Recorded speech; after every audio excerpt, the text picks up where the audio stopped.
Some people might have you to believe that being in an online MBA or any master's program makes it more difficult to network. Those people are wrong, and I'm going to tell you why. Hey there, I'm Heaven, and welcome back to my channel. If you're new here, thanks so much for joining me. Over here, we talk about my experience as an online MBA student, a working mom, and an aspiring entrepreneur on a journey to become a businesswoman. If you want to know more about that, check out this video on my channel. Since starting my MBA program last fall, one thing that's been on my mind is networking. I mean, if we're being honest here, the reason most people get an MBA is to scale up their career, to pivot to a new area they're not familiar with, or to get a better or higher paying job. When I was deciding what programs to apply for and whether I wanted to go back to school in person and quit my job or continue working and pursue an online program, one thing I was thinking a lot about was whether or not I would be missing out on that full experience. Going back to school in person does have its benefits. I know we all think about when we were in college and how accessible our friends were, how easy it was to walk places, how you can just happen upon things going on. But in my case, I prefer to continue working my job and continue making an income and going to school online. And now that I'm in it as a working professional, I feel pretty confident in saying that I actually feel like I have more opportunities to network. With some creative thinking and thinking outside of the box, you actually have the opportunity to meet far more people than if you were just an undergrad or just a full-time grad student who was on campus and unable to work. And I want to get into that. We hear it all the time. Your network is your net worth. It pays to know people, or it's not what you know, it's who you know. Some variation of all these things, which basically sum up the fact that networking is essential. I can't tell you how helpful it has been in every job I've had. I knew someone there between interning or just knowing someone who I went to school with, who knew someone who referred me to a job. It pays to know people. And if you're in an MBA program looking to pivot to a different career, chances are you probably don't know people in that area or don't know a lot of them, or you don't have direct relationships with them. In this video, I'll share some methods for networking and some ways to find people and opportunities to network even if you're not an on-campus student. Let's get into it. Before I dive into the tactical tips telling you how to find places and people to network, I want to share some key qualities that I think will make your networking experience a lot more valuable. For one, you have to be curious. Asking questions is great, but can you ask thoughtful questions that matter to the person you're speaking to or that are relevant to their area of expertise? And is there something that you want to know more about that a specific person you have reached out to can actually help you with? The way you would know that is by doing a little bit of research. So you need to not only be curious about the thing you want to go into or the information that you want to gather, and you really need to know about the person you're going to speak to make sure you're not wasting their time and frankly being a little disrespectful. It's also helpful to have a willingness to learn. On top of being curious, are you willing to find out new information? Maybe you went into this conversation with someone that you met at some mixer and you go to get coffee and you think that they do one thing, but you learn they do another thing. How does that change things for you? Overall, are you willing to have your assumptions challenged and ready to receive information from someone? Being open-minded. Another key quality that's super helpful if you're going into networking is creativity. Sure, you found the person in the role at the company that you want to speak to, or someone you know introduced you to someone else, but what are y'all going to talk about? How are you going to keep the conversation going? How are you going to make it worth their time? Before all of that, how are you going to find the person? Spoiler alert, LinkedIn, Instagram, and Google are your friends. And lastly, confidence. You have something to offer, but do you know what that thing is? And do you know how to present it to a potential person who you want to join your network or who you want to build a connection with and make it valuable and make sense for them? Networking is supposed to be a mutually beneficial experience. Sure, if you're going to go and speak to a C-suite level person and you're just like a junior or an associate level employee at your company, you might feel like you don't have anything to offer, but certainly you do. Maybe you have a fresh perspective. Maybe you're a user of the product or service that the company produces. Maybe you can offer some feedback or some insights. Be ready to talk about who you are, what you do, what you offer, and what you're excited about and why you want to talk to this person. All right, now that we got that out the way, let's jump into the 5 different methods for networking. Number 1, this might seem kind of obvious, but your job. If you're in an online program, you probably are already working somewhere, at least part-time, if not full-time. Whether the company is a small 10 to 25 person team or a multi-thousand person company, there are different departments, different roles, people with different lived experiences, and there is a wealth of information at your disposal that you already have access to. Let's say you work in finance now, and after you complete your MBA, you want to pivot into marketing.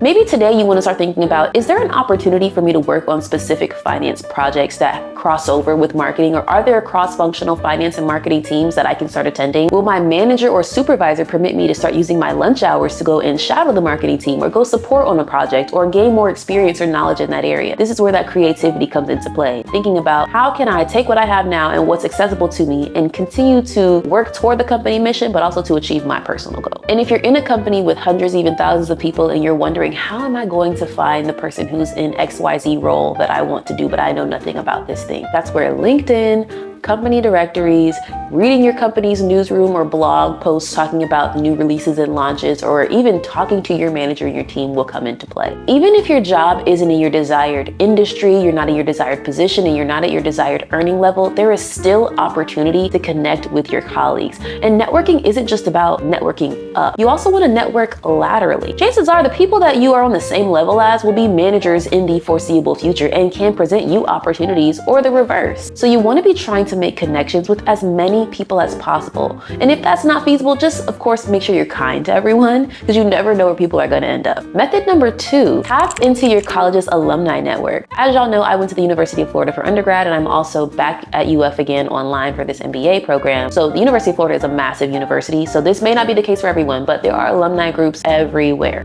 I live in the Tampa Bay area in St. Petersburg, Florida, and there is a Pinellas County Gator Club. There are also different chapters of the Association of Black Alumni, and you can drive anywhere in St. Pete and see a Gator tag on every block if you wanted to. So there are an abundance of alumni groups in my area, and I'm sure across the US and even internationally for the University of Florida. If you attended a smaller college or university, obviously you might not have as much opportunity in that regard, but having that shared experience of attending the same university with someone else, that's an immediate conversation starter. If you don't have an alumni group in your area, LinkedIn is your best friend. Go to your university's LinkedIn page, and then click people, and then search by location, or filter the results by location and put the city that you're in. You might be surprised at how many people near you have attended your university and maybe have even shared interests with you. Method number 3, we talked about tapping into the alumni network of the school you went to for undergrad, but maybe you live in a different city than the school you went to for undergrad. Certainly there's gotta be a college or university in some proximity to you that you can maybe tap into their business and entrepreneurship space. I live in St. Petersburg, Florida, and we have a few colleges in the area. So there's the University of South Florida, St. Petersburg campus, the Tampa campus, there is Ecker College, and there's also St. Petersburg College. Between USF and St. Pete College, there are several different business and entrepreneurship groups that I have discovered just in my research. Check out your local colleges and universities and see what events or what programs they have going on. I don't know how this isn't obvious to everyone, but your colleagues and your classmates in your program are the perfect opportunity for networking. These are people who obviously have a shared interest and value system as far as getting a business education as you do. You have that thing to connect on already. Now, I recognize that my program, we all, for the most part, met in person at our in-person orientation to begin the program, but that's not the case for everyone. So if you've never met your colleagues or classmates in person, that can be tricky trying to navigate DMing or emailing virtual strangers to connect, but I would go into it under the assumption that they want someone to talk to as well, and you just have to be the person to take the initiative. Now, if you do have the opportunity to meet your classmates in person, or you just happen to know that there are people who live near you, meet them in person. Have a study session, especially before exams. Meet up with them, go over your material, and then obviously talk about life, talk about other things. But your classmates are going to be your best resources because they're going through this journey with you, so they know what you're going through. They're learning the same material as you. Maybe they have a better or worse mastery than you do, but you guys can connect on those things. And if they are local to you, that makes it even better. I had the opportunity to actually meet up with some of my classmates in the Tampa area at a Lightning game a few months ago, and that was a lot of fun. I'm really glad I went, and I was this close to not going because I live in St. Pete, the Lightning game is in Tampa, and that traffic was madness. The game was also going pretty late. I think I left after 10 o'clock and it was still going on, and I still had to drive about 30 minutes to come home, but I don't regret it at all. And finally, number 5, tap into your community. What do I mean by that? Specifically, are you a member of an organization? I'm a member of Delta Sigma Theta Sorority Incorporated. I also grew up in Jack and Jill of America Incorporated, and my mom is still a member, and I'm in my hometown, so I connected to those ladies and those families in that organization.